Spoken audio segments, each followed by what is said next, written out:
தூங்கும்போது வருவதல்ல கனவு, உன்னை தூங்க விடாமல் செய்வதுதான் கனவு. மூச்சு விடாமல் இருப்பது மட்டும் மரணம் அல்ல, முயற்சி செய்யாமல் இருப்பதும் மரணம்தான். உன்னால் முடியும் வரை போராடு, நீ நினைத்தது முடியும் வரை போராடு. ஒவ்வொரு நாளையும் உனதாக்கு, எவரையும் சம உணர்வுடன் சந்தி. பட்டறை கல்லானால் அடி தாங்கு, நீயே சம்மட்டியானால் ஓங்கி அடி. நமது ஐயா அப்துல் கலாம் அவர்கள். தமிழ் அறிவியலின் பெருமைமிகு அடையாளம்.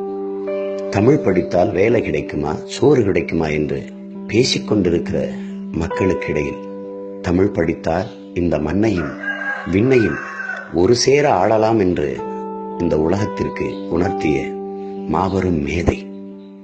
அந்த மகத்தான பெருமகனின் நினைவு நாள் இன்று.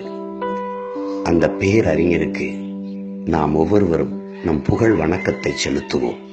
நாம் தமிழர்.